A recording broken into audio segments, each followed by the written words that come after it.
자, BTS 팔아먹기를 하겠다고 합니다. 이거 골 때립니다. 네. 뭔 얘기인지 한번 볼까요? 네, 이르면 올해 연말부터 외국인 관광객의 국내 K-팝 공연 관람권 구매액도 수출 실적으로 포함됩니다. 산업통상자원부가 이런 내용이 담긴 대외무역법 시행령 일부 개정안을 오는 30일까지 입법 예고한 상태인데요. 이 개정안에 따르면 건설 설계 용역, 창고 보관업, 또 예술 스포츠 및 여가 관련 서비스도 수출 실적으로 인정이 됩니다. 예를 들어서 외국인 관광객이 국내에서 BTS나 블랙핑크 등 K-팝 공연 관람권을 구매해도 외화 획득으로 간주가 돼서 수출 실적으로 인정이 되는 겁니다. 아니 수출 실적이 계속 떨어지니까 BTS라도 해가지고 만가에 시키겠다는 거 아니야 이거. 뭐야 이게. 되게 단순하게 통계를 아유. 이렇게 하겠다는 얘기가 아니고요. 결국은 이 사람들의 티켓 값을 10%를 부가가치세라든지 이거를 빼주겠다는 네. 얘기입니다. 네. 이게 좋아 보이죠? 이거 이렇게 되는 게 좋아 보이잖아요. 근데 이게 오히려 더 맹점이 있어요. 부가가치세 발행을 안 하게 되면 티켓 총 판매 숫자를 측정하기가 어려워집니다.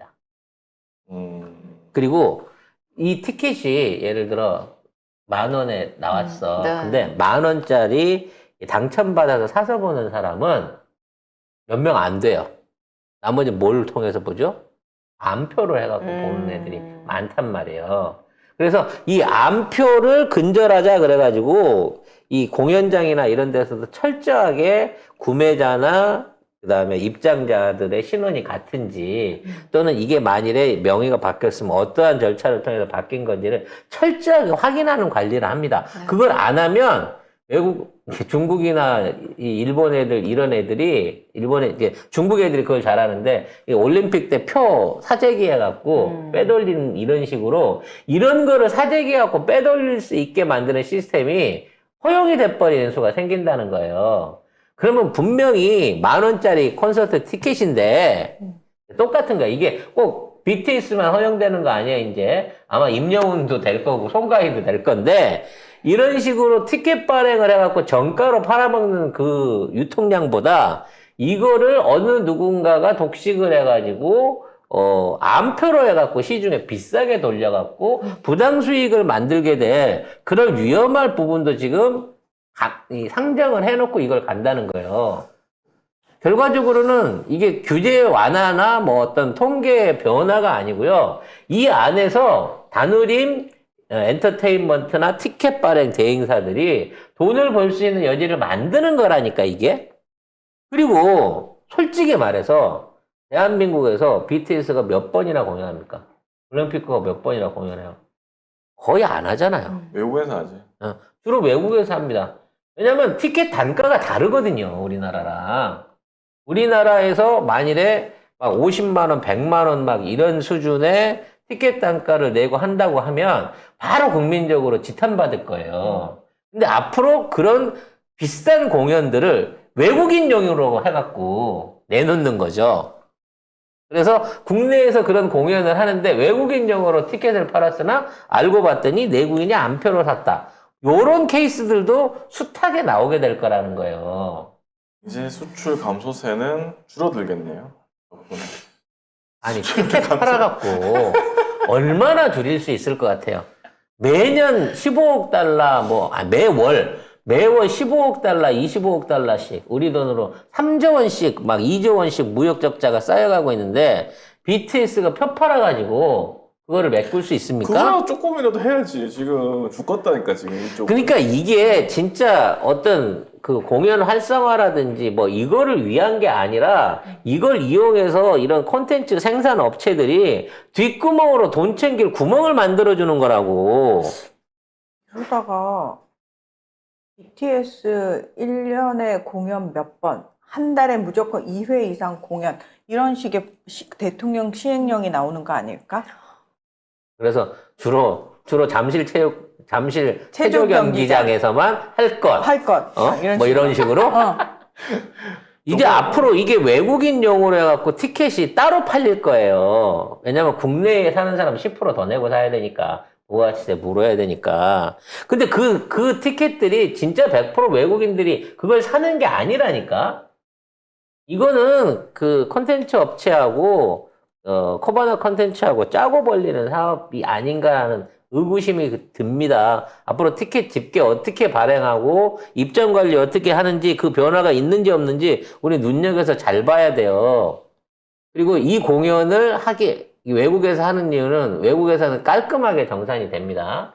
돈도 제대로 받죠. 문제는 외국에서 공연을 했을 때 그 공연한 비용들이 제대로 한국으로 송금되는 경우가 매우 드물다는 점도 이 문제를 삼아야 돼요. 그러니까 옛날 소녀시대나 뭐 슈퍼주니어나 이런 애들이 해외로 거의 1년에 뭐 수십 일씩 공연을 나갔단 말이에요. 50억, 60억, 100억짜리 공연들을 막 하고 돌아다녔단 말이야. 근데 그 당시에는 해외 법인이 이걸 정산을 쳤어요. 애들 인건비하고 일부 원가 빼놓고는 수익금 배당이 전혀 한국으로 들어온 게 없습니다. 일종의 이제 탈세라면 탈세인 거고 해외 유보금이라면 해외 유보금인 건데 아마 그런 관행들을 어떤 형태로든지 악용하기 위해서 지금의 이 조치들 이외에 여기에 따라가는 조치들이 있을 거란 말이에요. 이러한 조치들이 어떤 방식으로 부조화를 만들어낼지 의심을 해봐야 됩니다. 왜? 이 정부가 뭔가 벌리는 일은요.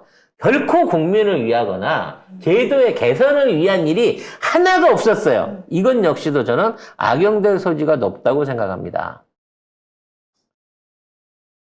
만일에 이 생각이 들어요. 자, 우리가 BTS가 국내에서 공연하는 걸 보러 외국인이 들어왔으니까 돈이 된다고 했는데 이제 외국 가수가 브리트니 스피어스 같은 사람이 왔다. 그래서 우리나라에 와갖고 공연을 했어. 그럼 그거는 어떻게 할 건가?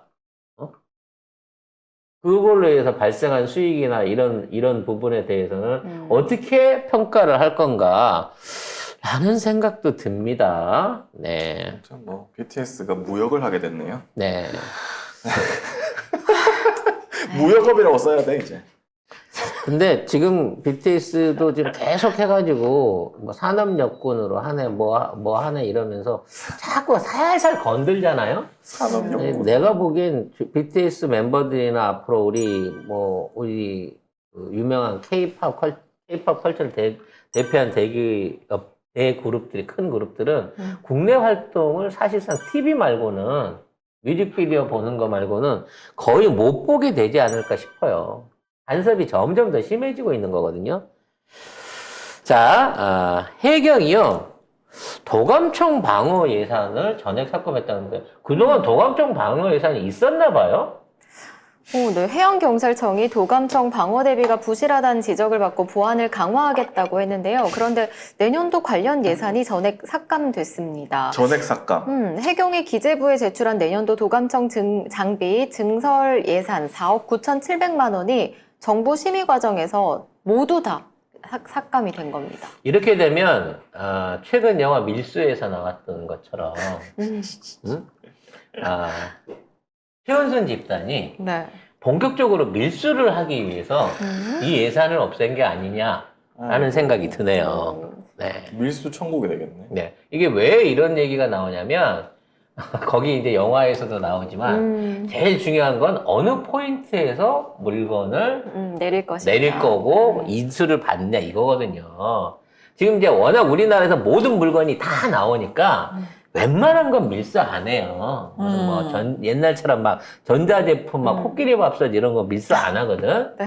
이게 이제 지금 밀수가 일어난다고 하면 딱 두 개일 거예요. 마약하고 금괴. 요거는 아직까지도 시장성, 이거 뭔 얘기하는 거야? 마약하고 저는 금괴. 밀수 전문가가 아닙니다. 밀수 전문 괴가 아닙니다. 그래서 결과적으로 이제 이 장비들이 어디에 쓰이냐면, 얘네들이 해경이 출동하거나 또 움직일 때 무선으로 해갖고 통화를 한단 말이에요. 네. 그러니까 요 무선 통화를 가로채는 거예요, 중앙 주파수를. 그래서 이거를 못 가로채게 하는 장비가 이 도감청 방지 장비입니다. 물론 이제 그 말을 하기는 하더라고. 굳이 무선을 할 필요가 없다, 요새는. 하도 이게 좋아져가지고, 휴대폰이 좋아져가지고, 아주 먼 바다 나가는 거 아니면, 그네 안에서 휴대폰이 다 터진대요, 배에서도. 뭐 저는 배를 타고 나가보진 않았고 잘 모르겠습니다만. 그래서 굳이 이런 무선 장비를 쓸 필요가 없다라고 얘기하는 사람도 있었습니다만, 그건 위성전화나 뭐 이런 쪽으로 활용되는 거고, 중요한 건 보안이 필요로 하는, 그러니까 해경과 지휘부와 뭐 출동하고 있는 어떤 출동선 같은 경우에는 지금도 무선을 통해서 원활하게 작전 진행을 하는 거고, 그걸 위해서 예산이 배정돼 있었고, 이러한 예산들이 주로 쓰이는 데는 이제 그 외국 어선의 불법 조업이라든지 아니면 아까 얘기한 밀수에 대한 의심이 있을 수 있는 뭐 이런 거를 제보받고 출동을 나갈 때 이런 걸 많이 쓴다는 거죠. 근데 이걸 갖다가 예산을 날렸다. 그러면 아까 얘기한 대로 건전하게 이제는 밀수가 없어져서 이런 게 아니고, 최은순이가 최근에 밀수 영화를 보고 옛날 밀수 사업을 복구적으로 다시 하려고 하나? 라든가, 아니면 진짜 해경 그 해안선을 통한 어떠한 형태로든 마약이, 난 그 두 개밖에 생각이 안 나. 지금 팔아먹을 수 있는 게 그거밖에 없으니까. 마약하고 금괴 같은 마약이죠. 대형 범죄들을 아예 안 막겠다고 하는, 방조하겠다고 하는 각오가 아니고서야 왜 멀쩡히 있던 이런 예산까지 자르나 라는 전액 생각이 삭감은 든다는 되게 거예요. 이상하지 않아요? 아예 하지 말라는 건 아예 하지 말라는 아예 다 거잖아. 삭감해버린 건 좀 웃긴데, 이거. 그래서 이게 뭔가 다누림 해운 같은 데서 다누림 해운 같은 데서 고기 잡으러 갔다가 전자제품 싣고 오는 그런 배들 많아요.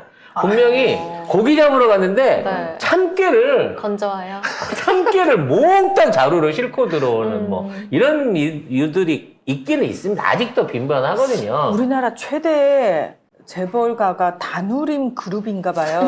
온갖 계열사가 다 있네요. 다누림은 안 하는 일이 없고요. 그러니까요. 하나도 허가받고 하는 일이 없습니다. 아, 알짜죠. 그러네요. 세금을 내질 않으니까. 그러니까 그 공구상가 한 칸 안에도 400개 이상의 업체가 있을 수 있는 거 아니겠습니까? 네. 어떤 미친 세무서 담당 공무원이 같은 주제에 400개씩 저기를 내줍니까? 사업자 등록은. 이미 만들어질 때부터 이상한 거지. 그래서 이 예산 날려먹는 배우가 누구냐? 결과적으로 다누림 해운이 어디 있지 않을까라는 생각도 해봅니다. 해운사까지. 네. 아니, 왜냐면 얘네들 밀수가 또, 일종의 저기잖아요. 익숙한 품종이잖아요. 평택 앞바다에, 평택항에 있는, 우리가 알고 있는, 지금은 잠깐이죠. 선라이즈. 사실 얘네들이 이제 중국 농산물 밀수로 해갖고 큰 애들 아니겠습니까? 네, 아마 뭐 이런 쪽을 통해가지고 다시 복구 사업을 일으키려고 하겠죠. 네, 돈이 워낙 많이 필요하고 돈이 빨리 되는 업종 중에 하나가 또 이쪽이니까. 라고 저는 개인적으로 생각을 해봅니다. 그게 아니고서는 이유가 없잖아.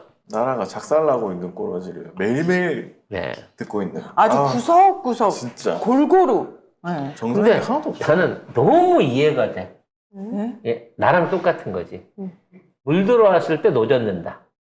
권력이 있을 때 뽕을 뽑는다라는 각오로 할 수 있는 모든 짓거리들을 다 해서라도 돈을 벌겠다라고 하는 이 경산하의 처가 집단들의 어떤 의지가 드러나고 있는 게 아닌가라는 생각이 듭니다. 경이랑 명신이 대신 같은 DNA를 가진 사람 때려도 돼요? 아니요. 그 사람은 착한 사람이에요. 아닐 것 같아요. 그런 DNA, 그런 족속이 착할 리가 없어요. 그 사람은 항상 생각만 하지 실행하는 데는 어려움이 많은 사람, 알고 보면 불쌍한 사람이에요. 얼마나 하고 싶은 게 많은데.